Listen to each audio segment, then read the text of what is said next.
You actually talked about that in next episode. Let me start that just section. Yeah. Just gonna do that. So I Yay, you're here. Welcome to How to Be a Grown-Up with CK and GK. Let's get started.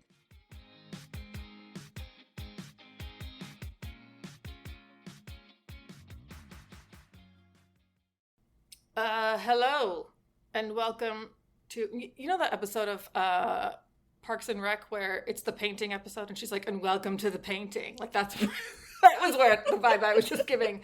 Hi, everyone. We're so glad you're here. Welcome to the podcast. This is How to Be a Grown-Up. This is the how-to show that gives you advice on being a grown-up with hosts who are always here for a little downward social comparison. And I'm Caitlin. With me today, covering for Jenny as she recovers from her knee surgery, is Ariella Monti, my author friend of Roots in Ink, and she's a sparkling fountain of wisdom and glitter. Oh, thank you. Yeah, you're so welcome. Because glitteringness, and also because we record virtually and not in person, that glitter stays far away from my house, which is excellent, right? It's probably the leftover glitter from when some got dumped on me in 10th grade. It's probably still there. It never goes away. Never goes away. What's the line from Karen Walker? I inhaled so much glitter, my boogers look like disco balls.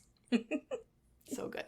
Okay, we are continuing our Spring into Self-Care series this week with reading for self-care. And I think we sort of touched on this a little bit with hobbies, but I'm going to trust my author friend here to help us do a deep dive into how reading is catharsis and good for your self-care. Yes. You know, I love it. I love a deep dive. It's sure. It's the reporter in me. I love to unpack stuff. There's a few words that are coming out in a lot of like marketing lingo words, and unlock and unpack are two words that I'm seeing all the time. I refuse to use unlock in my titles because I'm like, if I see that word anymore. But unpack I'm fine with. So let's unpack it. Let's do it. Yeah, we're going to unpack it. Let's Great. Unpack this. So, as my brain completely goes blank. Well, okay. So then let me do this. I will give you a little bit of backstory of why I'm so excited about this. Yes. Because I'm trying not to talk badly about myself. So I'm going to say this in a way is a spin. It's my teacher spin. I have reading challenges in that I can read, like I'm literate. I often, though, read so fast that I miss things and have to go back and reread, or don't know that I miss things and don't understand what I've read. The other thing that I have an issue with is if I don't read too fast, I'm reading too slowly and I'm taking notes on everything and it feels tedious. So it stops being fun. And so for that reason, I don't read as often as I should. And I'd really, really like to get back into it because it feels good. It's just one of those things that I want to get back to. And I saw this and thought, okay, I'm really making a concentrated effort to put self-care first. And this is a topic I want to talk about. So let's start there. How do I get back into this? And the idea for this came to me from seeing that in some of my smaller moms groups where people were voracious readers at one point in their life, and then life happens and they get out of reading and they want to get back into it. So this is geared toward those types of readers. It's for people who, used to be big readers, maybe when they were kids, when they were teens, in their 20s, and then for one reason or another got out of it and kind of want to get back into it. Sure. Yeah, that makes sense. So some of these are just kind of ideas that I kind of pulled from the ether, have either, worked for me or have worked for other parents that I've spoken to. Many of these tips were also crowdsourced by a statistically insignificant number of people. I love a good crowdsourcing. Like, that's really all Reddit is, right? I love that. That's great. Yeah. Most of these came from one particular group of moms who are about our age. They have kids kind of mostly, for the most part, kind of under, 15 and under. Sure. So they are our peers in this. And there were a couple of different things that kind of came up over and over and over again. Yeah. So the first one, and it was sort of the biggest one that came up, was audiobooks. Mm-hmm. Instead of using a physical, paperback or even an e-reader, going straight to audiobooks. Sitting and reading might not be realistic right now, but audiobooks let you multitask, which is when a lot of these parents said that they were reading was when they were doing something else, when they were doing laundry or cleaning or commuting. Just the ability to kind of pop their earbuds in and listen to a book has helped them kind of get back into consuming storytelling. This is a really interesting thing for me because I need to shake that idea that like an audiobook isn't reading. That's a very ableist opinion, right? Like there are plenty of people who cannot see who are reading using other materials like audiobooks. We wouldn't tell them that they're not reading. But I do sort of have that for myself. It's like I'm very aware that audiobooks are reading, but for whatever reason, it doesn't feel like that's what I'm doing when I listen. But I have just, on Jenny's recommendation, which I will get to later, just started using audiobooks as a means for myself to get back towards books. And I listen to it on my walk. So I appreciate this recommendation. This is absolutely a great way to just enjoy books again. Yeah, absolutely. Right? And personally, audiobooks don't work for me. They work for a lot of ADHD people. They do not work for me because my mind tends to wander like a lot. So unless I'm in the car or someplace where the only thing that I'm really doing is listening, I'm not going to be able to grasp what is happening in the story. But I think that audiobooks deliver a very valuable type of storytelling, which is oral storytelling, which is the oldest kind of storytelling in, humanity. Right, exactly. We had oral storytelling before we had written storytelling. And you've got a lot of really great narrators out there. They have different kinds of production. So you've got, your basic, like, one narrator reads the entire book, and then sometimes you have two narrators, and then you have these, like, theatric ones that are more like a radio play or something. And I think that is a way to really kind of help people dive back into storytelling. And something that, if you have a background in being read to as a child, it's, it kind of harkens back to that. So, like, even though it's not good for me personally, I still tell, like, everybody to dive into it. And to kind of segue and kind of connect that, if you are a person who does like to physically read a book, but you have, certain kinds of processing disorders, like, that are really common with people who have ADHD or autism or dyslexia, a few people have said that reading the book and following along while they listen to the audiobook has been a game changer for them. So they are hearing it and then they're reading it, and it is just allowing them to process the story in a way that using one or the other medium alone won't do. And this does require, the ability to sit still for a while. Yeah. It's, but some people kind of do it. They'll do it maybe like before bed. So if they're sitting in bed, so you're already sitting with the book and now you've got like your headphones on and everything. So it's not that it's not, It would be like if instead of just reading a book and having like music on in the background or something, you would have the audiobook on, you know? Yeah. We know that that's beneficial for children too. Mm-hmm. When I was teaching, we had a history textbook and I taught the kids how to log in and play the version that's being read to them. So like you could look at the pictures, watch the words, and also follow along. We know it's beneficial for comprehension. Yeah. Just because it's beneficial for children doesn't mean it's not beneficial for an adult. So if that's something that you have the ability to do, I would highly recommend. Okay. Yes. Yeah, definitely.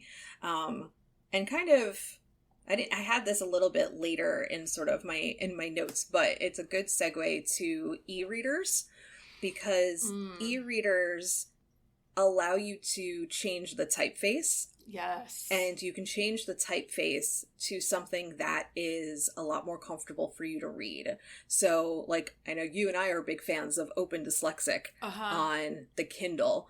And that has, I can't even tell you how that has changed reading for me. When I read on my Kindle, it has made it so much easier. There is something about that for me that makes a big difference. And then I also adjust the background settings so that it's not white. It's white font on a black screen, and it makes it easier for my eyes as well. Yeah, absolutely. So along with all the other benefits of e-readers, the ability to change the settings to make reading more accessible and accommodate any challenges that you have, processing challenges that you have, it makes reading less frustrating. Right. Or vision challenges, change the font size. Exactly. Like all of that. It's so much easier on an e-reader. And I'm one of those people who loves like the smell of a book. Sounds like a weird one of those things, but you know when you go to the library and there's like definite smell, and sometimes the books stink, right? But sometimes there's like a real library smell, and like that crinkle of the plastic when you open the library. I love that. So I miss that part of having a book in my hand, but it's just easier. It's just so much easier for me using my e-reader. Yeah, and there's a lot of different e-readers on the market right now. You know, for a little while, it was really just like the Kindle and the Nook, and like that's it. But now there are a few different options, and this way you basically can read, you know, like anywhere that you can get an ebook. So you can get them from Libby, you can get them from Kindle Unlimited, you can subscribe to Kobo Plus, which is just the Kobo version of Kindle Unlimited. Bookshop.org carries ebooks, and you can download all of these apps to this one device. Even like your local library may have a partnership so that they'll send it to your Kindle account, and then you can read it that way. The other thing that I will point out is that if you don't have an e-reader, but you would like the benefit of an e-reader, you can download these apps to your phone or tablet. If you have Apple tablet devices, then you can do that. Because I use the Kindle app on my phone sometimes when I don't have my e-reader with me. And they do like sync up the progress between the books and stuff like that. Exactly. And that's the great thing about using ebooks and using an e-reader or using the apps, is that now you can read anywhere without having to carry a big heavy book with you. You can read a chapter or two in the waiting room. You can do it while your kids are in bed, which is kind of where I do the bulk of my reading now, is because my son still wants somebody to sit with him while he falls asleep. That's when I do a lot of my reading. And I have a book light and stuff, but it's nice to also have the Kindle that doesn't shine really brightly, and it doesn't mess with my sleep and everything. So yeah, I really like a physical book too, but yeah, it's a great option. It makes reading a lot more accessible in a lot of different ways. Right. Okay. So we've talked about accessibility features like audiobooks and e-readers, but what about like, what do I read? Like I like thrillers, but specifically like true crime based thrillers. I'm not like a Grisham or, like spy novels I can read, but they're not really my thing. So how do I know what to read? What do I do? So you can start by the stuff that you know, used to read before, before the season of non-reading.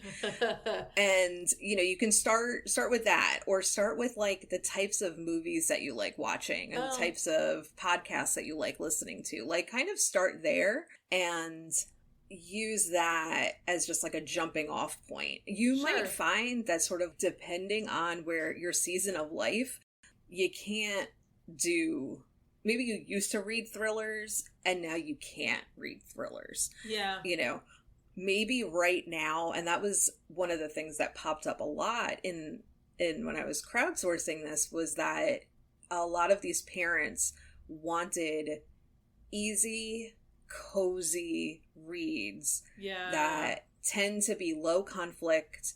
They're not emotionally taxing. They're enjoyable, but they don't require a lot of emotional labor to kind of get through them. Yeah. You know? Yeah. And that just might be like the season that you're in. Like, you know, when I was younger, I would read a lot of horror. And I can't read horror now. I like almost exclusively read romance because I need a happy ending. Sure. I need to know that like everything's gonna turn out okay, even if there's like murder and mayhem. Like, I need to know that like everything's gonna be all right, because that's kind of where I am in life. Welcome to the 2025 times. Yeah, pretty much. I read to escape. Right.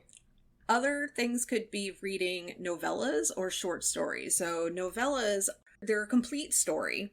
And there is a lot of debate over how long a novella is, but typically you're going to find them and they're going to be under like 150 pages-ish. Oh. So they're longer than a short story.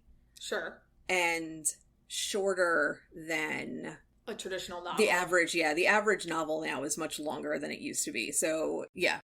And the good thing about these is that they're an entire story in a much smaller package. So if you pick up a novella and it's only, say, like 100 pages, you know, you could potentially finish that in a night, in an hour. If you're reading 100 pages in an hour, girl. Dude, I have friends who read very quickly. Can I read 100 pages in an hour? Absolutely not. I can pretend to read 100 pages. Again, I will read it and then be like, what did I just read? Right. When did that happen in the story? Don't bring me to book club because I don't know. Yeah. Oh, yeah. Like, depending. So I have a friend, and, you know, this is a plug, but it's also not a plug. She calls my novellas that I write bathtub reads because she reads them in the bath. And they're that short that she can almost finish it in the bath. Yeah, she's also a very fast reader, but yes, they are short enough that, you know, if you're not finishing it in one, you'll probably finish it in the other. Like, they are just that. And you can do the same with short stories. So if you get like an anthology, you know, an anthology of short stories might be like a real beefy book, but you're looking at like maybe 10 short stories in this. And those short stories or those essays, that they might only take you like, you know, 30 minutes to read. And you're getting the sense of accomplishment of like having read something. Yeah.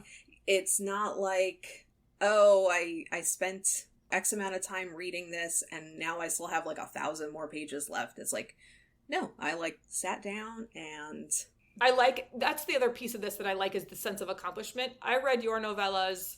I think it took me a few hours, but that's because I was like stopping and getting up and moving around because I needed to life. Right. But yeah, a novella is a great way to go. I have this in my head that like I have to read a novel. I have to read a whole book, but who says a whole book needs to be longer than 100 pages? No, like it doesn't need to be at all. It doesn't. It is a whole book. You read the whole thing. How is that not a whole book? Right. And novellas tend to be what I call cozy reads. So they tend to be really low conflict.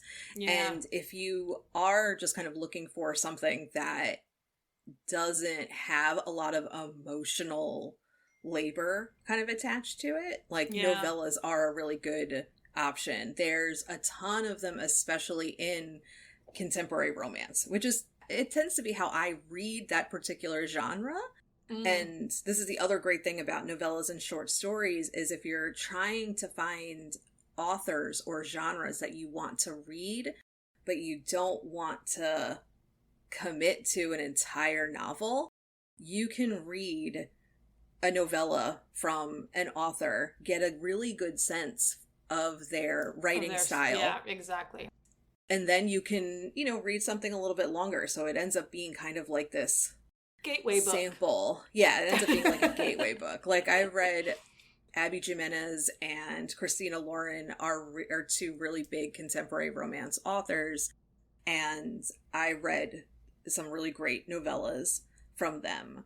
But contemporary romance is not typically a genre that I like to read a whole novel of. Sure. So yeah, you do. You just got into short it that ones. way. Yeah. That's great.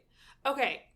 Cozy reads I'm into. What else do you recommend for getting this back in my life? So one that I had not thought of was fan fiction.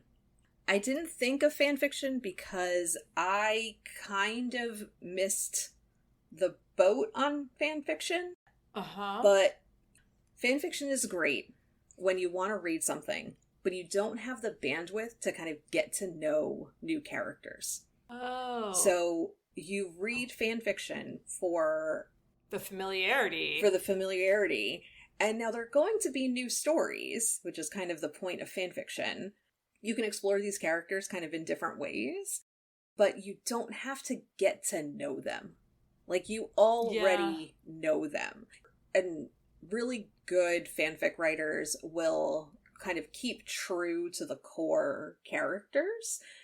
So you don't have to, like if you're already emotionally attached to Steve Rogers, like I am, like, I don't have to take the time to, get to know, Steve Rogers as a character. They also tend to be written kind of in a serialized style. So each chapter is more like an episode of a TV series. Okay. As opposed to a chapter in a book. Okay. So think about having a whole complete episode in kind of one sitting. And then you kind of get the other one. And then, there's sort of this, dopamine rush of, wanting the next one and the next one and the next one. Yeah, it's like binging. Right.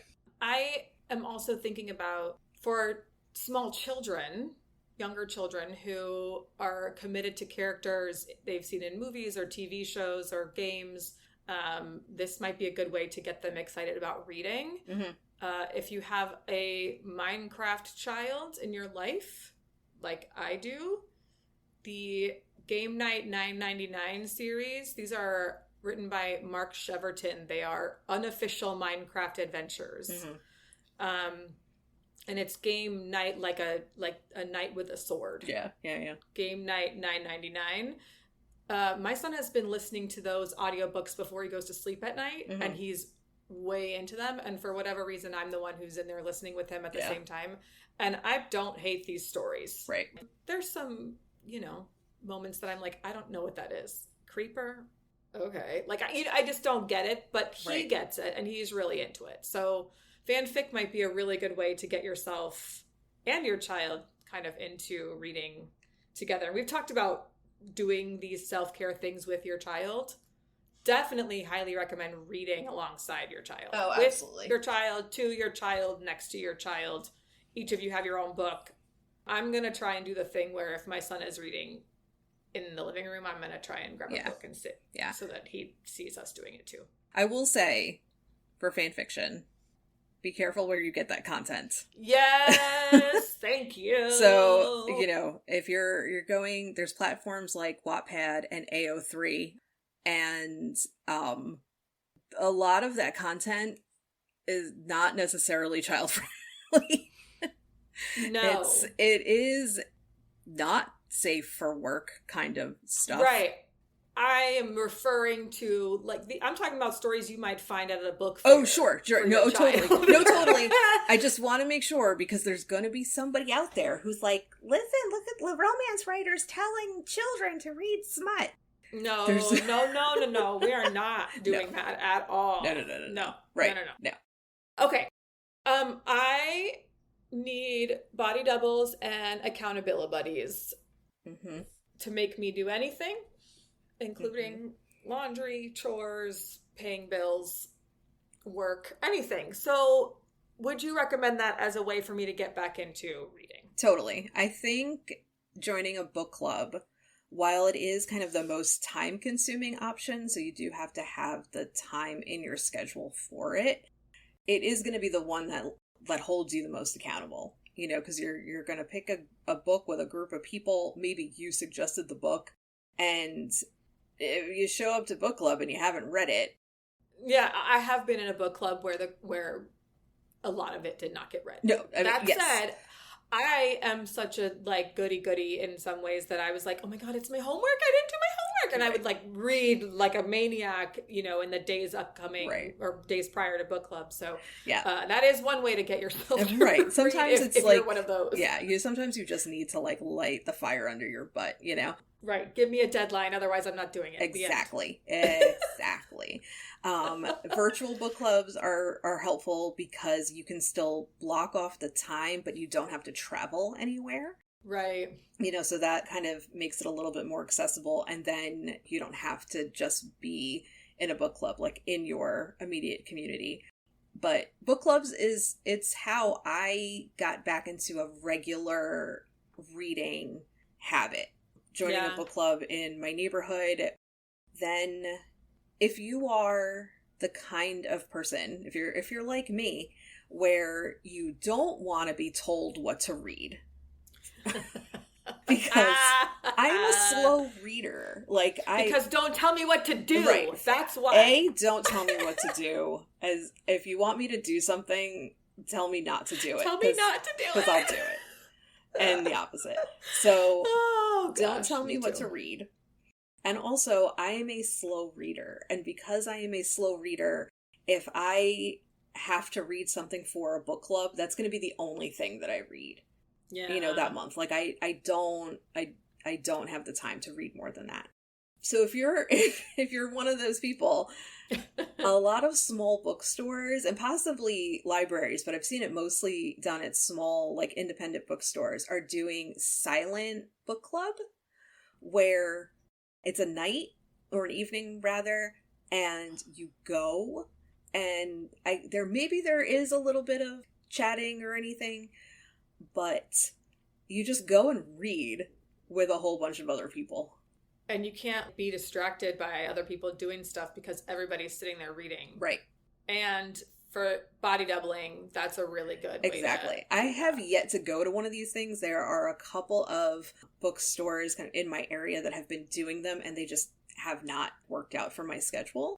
But yeah, it ends up being okay, well, I know that X bookstore hosts silent book club every other Tuesday. And then you could go every other Tuesday and you'll just go. And the whole idea is to just go and read with a whole bunch of other book nerds. Oh my gosh, that sounds amazing. That feels like a treat yourself kind of moment, it does, right? I go to the bookstore, I get the beverage that I want, I get myself comfortable in some sort of adult beanbag chair. It has to be an adult one because otherwise I can't get up. Yep. And then I just sit and read my book and it's quiet. Hopefully it's raining outside and I can hear it. Yep. I'm just painting a little picture in my head for myself. I hope you're enjoying it too. Yes. Anyway, so all of these I think are super helpful. At least one or two of these are things that I actually have the time and can do and will help me explore a different kind of reading. Because there's only so many times I can read the story of the girl on the train who then gets murdered or sees a murder. There was actually a book called The Girl on the Train. The Girl on the And I did read it. Yeah. I've read it in a book club. I actually, there's only so many times I can read that. Yeah. But they're always interesting to me. But anyway, so speaking of things that we are reading now, I thought I would spin this back in that self-care direction because I have, again, just started reading through audiobooks and I wanted to share a few books that are helping people dig into various topics related to self-care for themselves. Some of these are recommended by friends and family. Some of these I found on Reddit. So I'm going to tell you that I have not read all of these, but all of them have a 4-star or better rating on that A to Z website where you can log all the books that you want to read and that are on your shelf and stuff. So one of them is the More or Less Definitive Guide to Self-Care from A to Z by Anna Borges. Borges. I don't know if it's Borges or Borges, but I'm sorry, Anna. She's not listening. The next one is Get Out of Your Mind and Into Your Life, The New Acceptance and Commitment Therapy by Stephen Hayes and Spencer Smith. And this one has lots of really great reviews and people saying it's been absolutely game-changing for them with this particular type of therapy that is research-backed. This one, I can't vouch for the book, but I can vouch for the author. This is How to Keep House While Drowning by Casey Davis. KC, the letters K and C, like and the Sunshine Band. So again, this book isn't vetted, but her podcast is. I can vouch for How to Keep House While Drowning. Okay. How to Keep House While Drowning. Yes. Yes. I have it. Okay. I have read it. Casey Davis is my Lord and Savior. She's phenomenal. And so I can vouch for this one. Yeah, again, she has an amazing podcast. Just search for Casey Davis. You'll find it. It'll come right up. And then come back and listen here because I need you too. And she's a board certified counselor. Yeah. And she started sharing her ideas on TikTok, and her TikTok account was wildly popular for just being incredibly validating. And she has ADHD and she has a history that she's not necessarily the proudest of, and she's turned her life around, and she's a mom, and there's a lot about her that is just absolutely relatable in every way, and she's funny. So I highly recommend anything Casey Davis for self-care. This one has a lot of great recommendations, and a lot of people mentioned it, is Tiny Habits, The Small Changes That Change Everything, which has been one that I've heard of, and I just have it on my want to read and haven't done it. This one is the one that I need to move to the top of my want to read list, but it's called Burnout, The Secret to Unlocking the Stress Cycle by Emily and Amelia Nagoski. They're sisters. Emily is a PhD. Amelia, I think, is an MBA. I'm not positive about that, but I think she is. This book is written especially for women. It came out in 2019, 2020, somewhere in there. And it's all about how women specifically handle stress and burnout and how to fix that. This one, Set Boundaries and Find Peace, A Guide to Reclaiming Yourself by Nedra Glover Tawwab. A Redditor said that his therapist recommended this one. And if a man is in therapy, bless you, first of all, you all need it. Second of all, you actually read the book. And he said it was really important to him, so I'm going to go ahead and say, yes, it has a great rating, and someone actually vetted for it who might be the kind of person that I want to associate myself with. So there you go. And then this is one that I am listening to right now. It's called Self-Compassion, The Proven Power of Being Kind to Yourself by Kristen Neff. Jenny recommended this book to me just the other day and told me to listen to it on my walks, which I am doing. Thank you, Jenny. And yes, I don't like being told what to do, but I am doing it. And this is probably my biggest area of struggle when it comes to self-care is self-compassion. So it's been helpful. There are a few things in that I've been she's kind of made a comment or two about anxiety medications and depression medications that I kind of was like, hey now, but then she sort of walked it back and said it in a way that was more accepting. So if you hear that and you get turned off by it, just know she understands and she's turning it around. So yeah, so we've got how to get back into reading, and then a few books that if you want to explore self-care more, those are some recommendations that we have for you. We'll be right back after a short break. For links to resources mentioned in this episode, head on over to ckandgkpodcast.com/blog to find everything you need. And be sure to follow us on social media. Head over to your favorite social media network and find us at CKNGK Podcast. And now, back to the show. We are back, and I need to know what you're obsessed with right now. I'm obsessed with the character art that I commissioned for my book. Oh, it is my goodness. hot. It's not inappropriate. No. I've seen it. No. It's not inappropriate. No. But That's I the have next to say, commission I paid oh, for.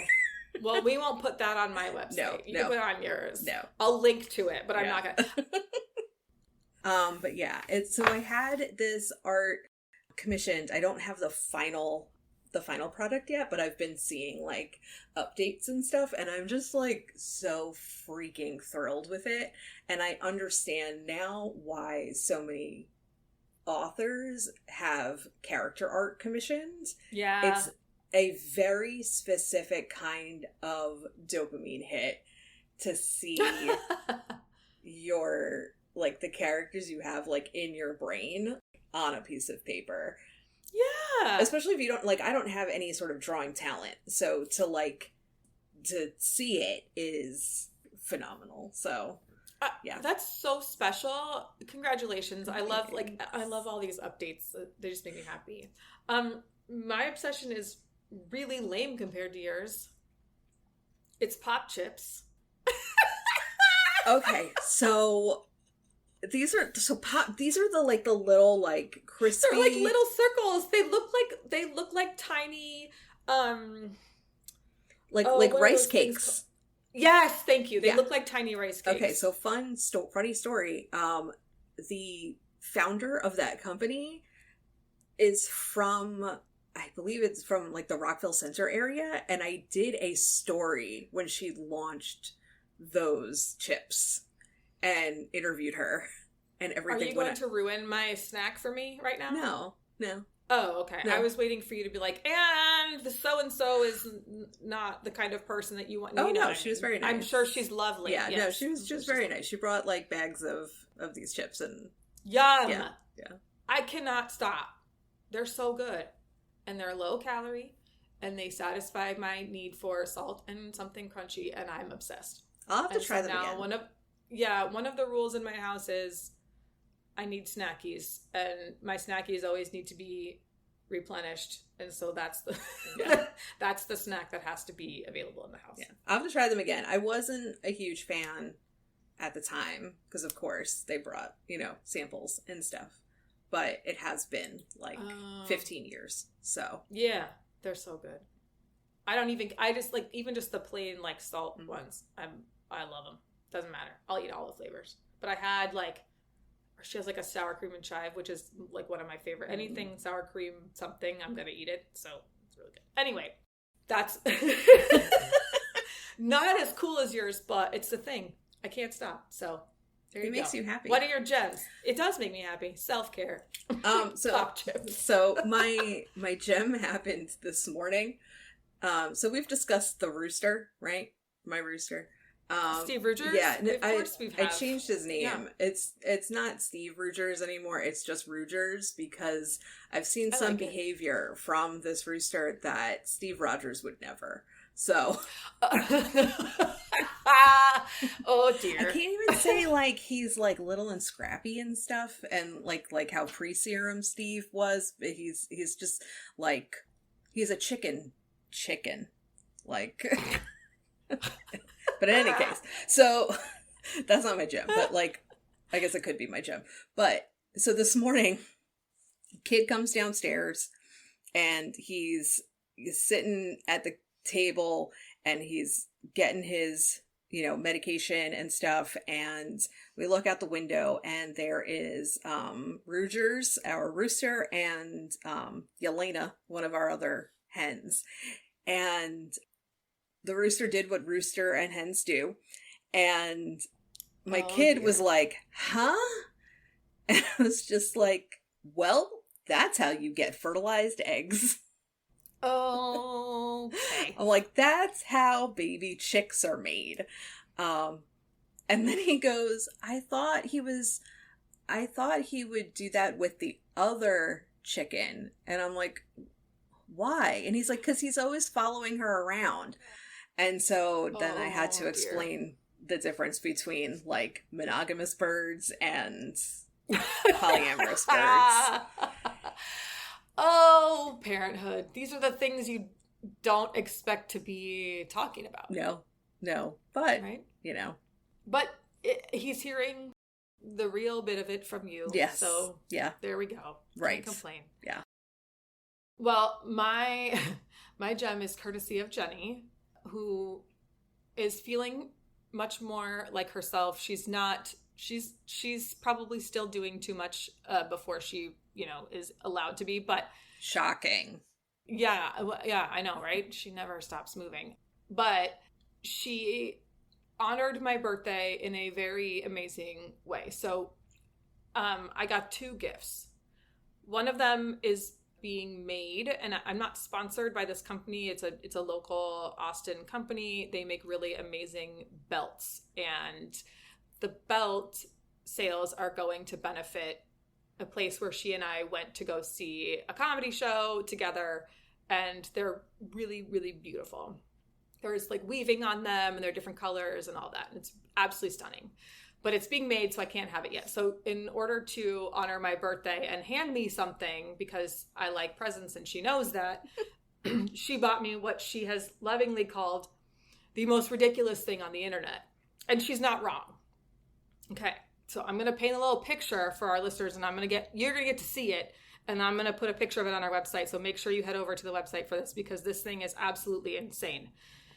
It is a 3D printed octopus with the rock for a head, the rock's head, and fists at the end of the tentacles, and the tentacles can move. What? It is a rocktopus. And I need you to understand how ridiculous we're actually talking here. It's like the rock's eyebrow is lifted up. It's pink. And this is the ends are a fist. Like, it is easily the most ridiculous thing on the internet. And when I opened it, I cackled, like to the point where I couldn't breathe when I was describing it later to my boss, Marla. And she was like, someone now on the internet thinks that it's okay to make these. You understand? Like, now they know they have a market. I was like, first of all, I didn't buy it. Second of all, good, because this is hysterical, and it's on my desk, and it's just sitting there, like, cracking me up regularly. It is the most ridiculous thing. It's so weird. Who's thinking of this stuff? Why? And why? I've been kind of cranky about, technology lately, but the fact that we have the technology to bring these ideas to life, yes, is just so amazing to me. Right. Like, somebody was like, I need to make this and make it a reality, and they did. Yep. And I'm just so thankful. And other people are using that same technology to create things like prosthetic limbs or houses for people. Right. And we have a rocktopus. It just made me so happy. And at the same time, so Jenny's daughter and husband were there with her while she dropped this off with me. And you could just see it on her 13-year-old daughter's face of like, my mom is so weird. Like, my mom is so weird. And only my mom's best friend would understand what this is and why this is amazing. Right. And I just looked at her and I was like, your mom is the best. Like, yes, she's weird, but she's yours and she's the best. Yeah. So anyways, that's my gem, is my rocktopus. He's so weird. And he looks at me every day while I'm working. It's really funny. Anyway. That's my little moment of self-care, is a little moment of laughter with my rocktopus, right? Yes. Perfect. Okay, so we're going to wrap this. Yes? Yes. Yes. Y'all, Jenny would tell you to make good choices. I'm going to say pick up a book and consider it self-care, because it is. Agreed. Bye. Bye.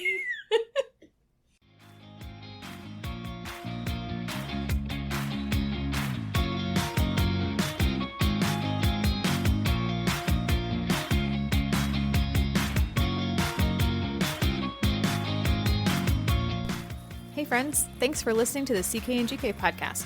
Find us at CK and GK podcast on Instagram and Twitter, and rate, review, and subscribe. on Apple Podcasts, Spotify, Good Pods, or anywhere else that you pod. See you next time.